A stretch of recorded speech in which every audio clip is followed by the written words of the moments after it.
लद्दाख की गलवान घाटी में भारत और चीन के सैनिकों के बीच हुई हिंसक झड़प से 3 साल पहले डोकलाम में भी दोनों देश एक दूसरे के आमने सामने आ चुके थे।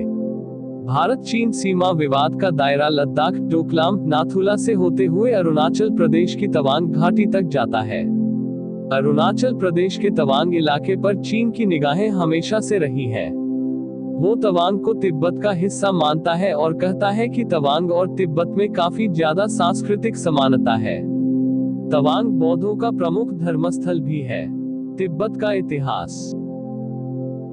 मुख्यतः बौद्ध धर्म को मानने वाले लोगों के इस सुंदर इलाके को संसार की छत के नाम से भी जाना जाता है। चीन में तिब्बत का दर्जा एक स्वायत्तशासी क्षेत्र के तौर पर है। चीन का कहना है कि इस इलाके पर सदियों से उसकी संप्रभुता रही है, जबकि बहुत से तिब्बती लोग अपनी वफादारी अपने निर्वासित आध्यात्मिक नेता दलाई लामा के प्रति रखते हैं। दलाई लामा को उनके अनुयायी एक जीवित ईश्वर के तौर पर देखते हैं, तो चीन उन्हें एक अलगाववादी खतरा मानता है। तिब्बत का इतिहास बेहद उथल पुथल भरा रहा है। कभी वो एक खुदमुख्तार इलाके के तौर पर रहा, तो कभी मंगोलिया और चीन के ताकतवर राजवंशों ने उस पर हुकूमत की, लेकिन साल 1950 में चीन ने इस इलाके पर अपना झंडा लहराने के लिए हजारों की संख्या में सैनिक भेज दिए। तिब्बत के कुछ इलाकों को स्वायत्तशासी क्षेत्र में बदल दिया गया और बाकी इलाकों को इससे लगने वाले चीनी प्रांतों में मिला दिया गया। लेकिन साल 1959 में चीन के खिलाफ हुए एक नाकाम विद्रोह के बाद 14वें दलाई लामा को तिब्बत छोड़कर भारत में शरण लेनी पड़ी, जहां उन्होंने निर्वासित सरकार का गठन किया। 60 और 70 के दशक में चीन की सांस्कृतिक क्रांति के दौरान तिब्बत के ज्यादातर बौद्ध विहारों को नष्ट कर दिया गया। माना जाता है कि दमन और सैनिक शासन के दौरान हजारों तिब्बतियों की जानें गई थी। चीन तिब्बत विवाद कब शुरू हुआ? चीन और तिब्बत के बीच विवाद तिब्बत की कानूनी स्थिति को लेकर है। चीन कहता है कि तिब्बत 13वीं शताब्दी के मध्य से चीन का हिस्सा रहा है, लेकिन तिब्बतियों का कहना है कि तिब्बत कई शताब्दियों तक एक स्वतंत्र राज्य था और चीन का उस पर निरंतर अधिकार नहीं रहा। मंगोल राजा कुबलई खान ने युआन राजवंश की स्थापना की थी और तिब्बत ही नहीं बल्कि चीन, वियतनाम और कोरिया तक अपने राज्य का विस्तार किया था। फिर 17वीं शताब्दी में चीन के चिंग राजवंश के तिब्बत के साथ संबंध बने।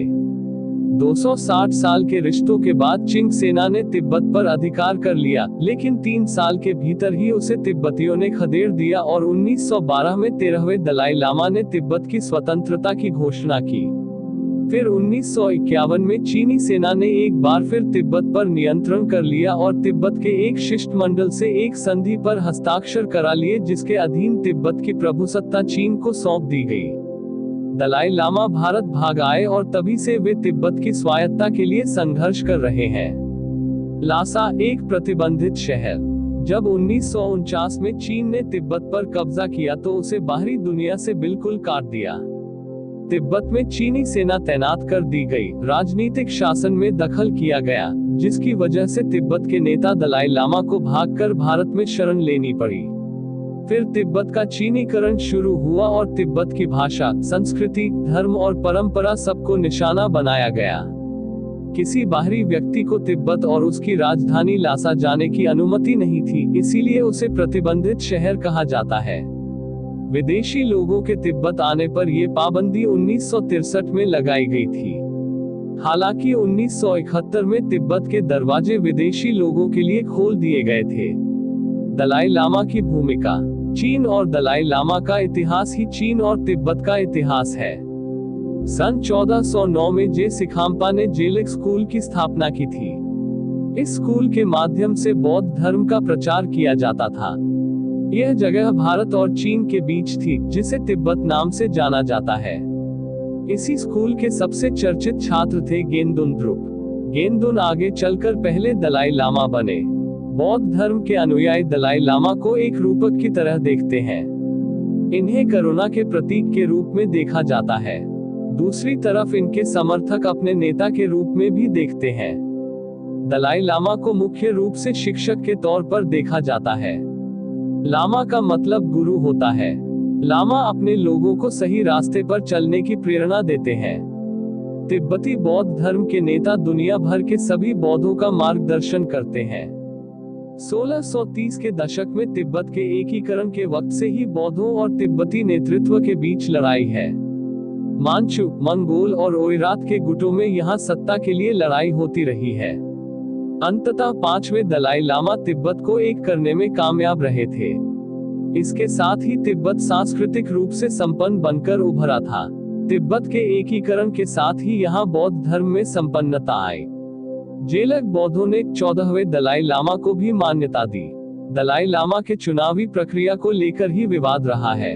13वें दलाई लामा ने 1912 में तिब्बत को स्वतंत्र घोषित कर दिया था। करीब 40 सालों के बाद चीन के लोगों ने तिब्बत पर आक्रमण किया। चीन का यह आक्रमण तब हुआ जब वहां 14वें दलाई लामा के चुनने की प्रक्रिया चल रही थी। तिब्बत को इस लड़ाई में हार का सामना करना पड़ा। कुछ सालों बाद तिब्बत के लोगों ने चीनी शासन के खिलाफ विद्रोह कर दिया। ये अपनी संप्रभुता की मांग करने लगे। हालांकि विद्रोहियों को इसमें सफलता नहीं मिली। दलाई लामा को लगा कि वह बुरी तरह से चीनी चंगुल में फंस जाएंगे।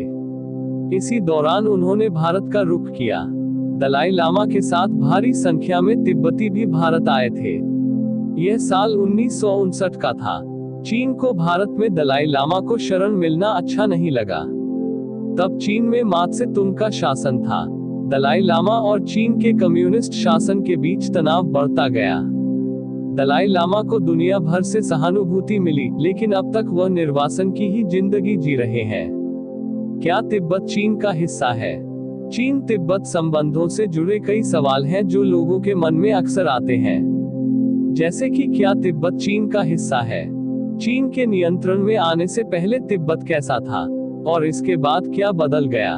तिब्बत की निर्वासित सरकार का कहना है, इस बात पर कोई विवाद नहीं है कि इतिहास के अलग अलग कालखंडों में तिब्बत विभिन्न विदेशी शक्तियों के प्रभाव में रहा था। मंगोलों, नेपाल के गोरखाओं, चीन के मंचू राजवंश और भारत पर राज करने वाले ब्रितानी शासक सभी की तिब्बत के इतिहास में कुछ भूमिकाएं रही हैं।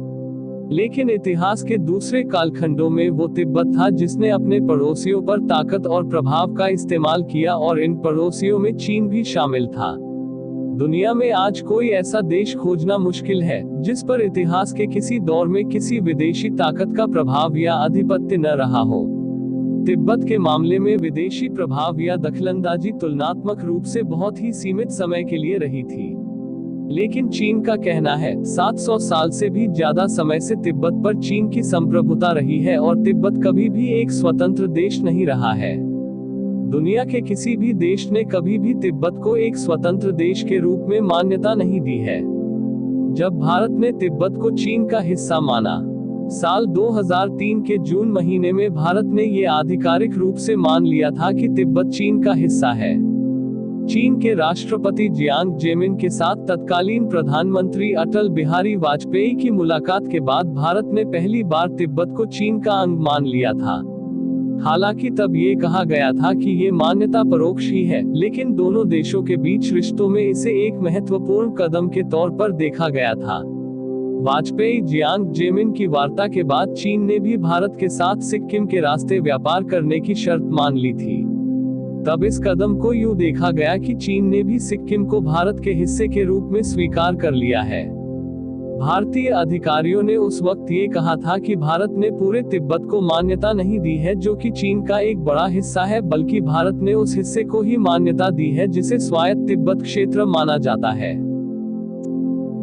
अगर आपको द इन्फो का ये फैक्ट अच्छा लगा हो तो लाइक, शेयर, सब्सक्राइब जरूर करें और बेल आइकॉन को दबाना ना भूलें।